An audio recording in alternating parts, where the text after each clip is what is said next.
how people interact with machines, and David mentioned it as well. One thing in her STEAM comments said, okay, when it's STEM, we really need to broaden that group. And one thing I worry about, so have we reached out to other sectors? So if we truly get this ubiquitous autonomy, what are people who are doing all of those jobs going to do? Have we thought about the societal impacts on the economy? Where does that fit in? And in our schools, and so do we reach out enough to universities, get them involved in that dialogue, but also just thinking about it broader and bringing in a broader discussion? That's not, that is something we can do as a center, bringing other people in.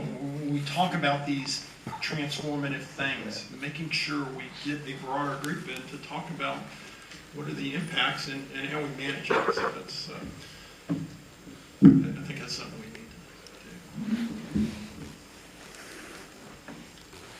Now, before becoming director, you all were very accomplished and distinguished scientists, engineers, and researchers.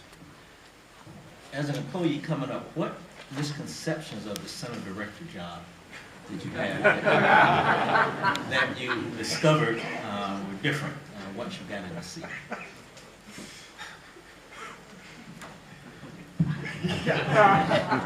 They thought we were smart.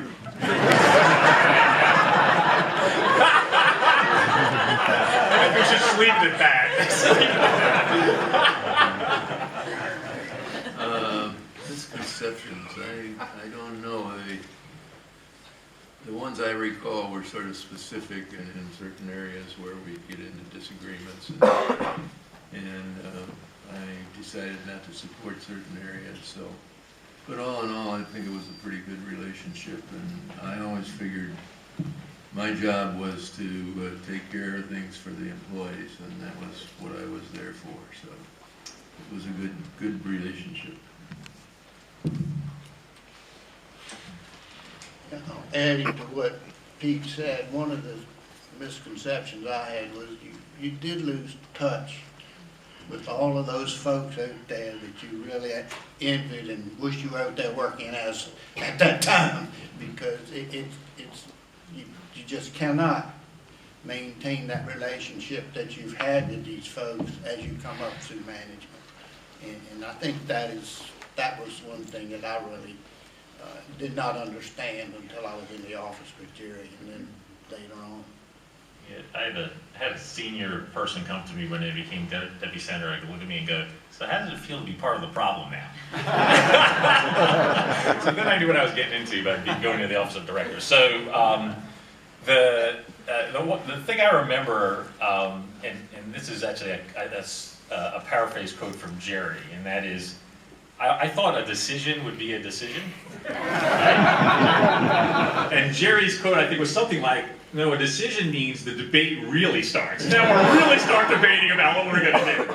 And so listening and patience was a skill for me that I had to develop. Actually, Lisa was a great mentor, by the way.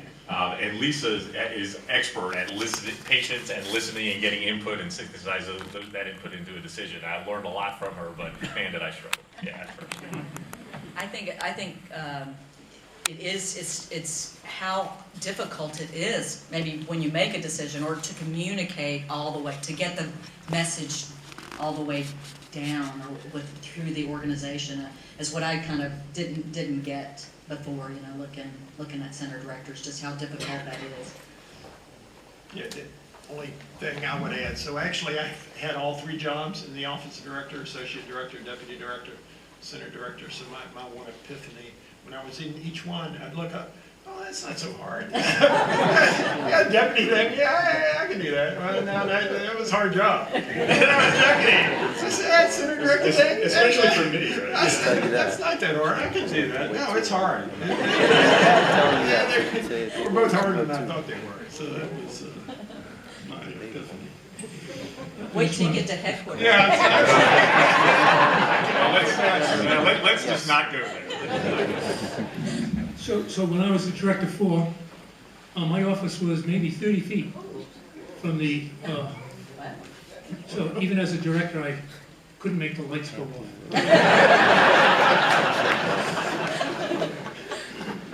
Although Congress did a few times. So my office was 30 people in the director, and I can't remember all of the specifics, but after I had the director's job for about a year, I thought, wow, this job is not what I thought it was. I couldn't pinpoint the differences. I think another difference is that on the things, and it's not everything, that you do get to decide as a center director, you are the final arbiter. And when that happens, it changes your relationship with people. It becomes a little different. People that were your colleagues before, you could see eye to eye, but when you become the one who listens to everything and makes the final decision, even if it's not your idea, it changes a little bit your relationship with people, and that takes a little bit of adjusting. The next question I'd like to start with Mr. Peterson. Dave Bowes commented about the change in the programmatic structure. And the role of center director has evolved from one where the director actually had budget, made decisions on what programs to pursue, what research to go after, to a role now where the director pursues roles and funds to support the goals of program managers. What was it or what is it like to be director and not have free reign to pursue the ideas of your staff? And what would you like to see this changed? And so how? And that last part might not be a good question for Steve, Lisa, and Dave. They might not want to answer.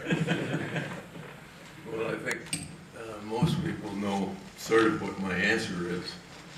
I like it the way it was when I came to work and when the researchers basically directed the research program, and I think that gets fantastic results.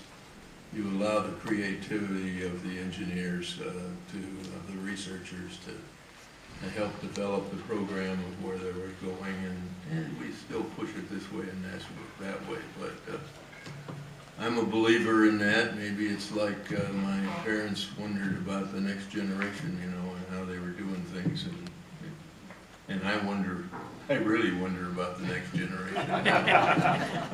But that's another story. But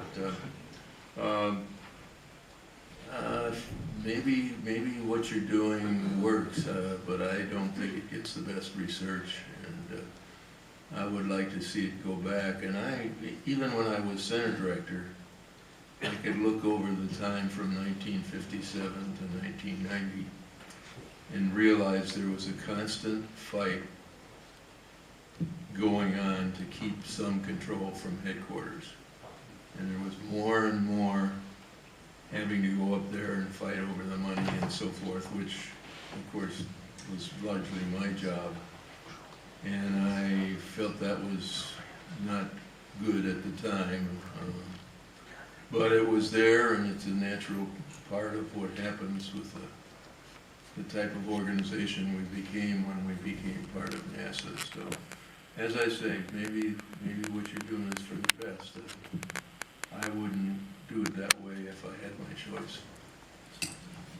So your anecdote? Yeah, the real challenge that these folks, unfortunately, I don't face it anymore, neither do these other two guys, but the people on my right face is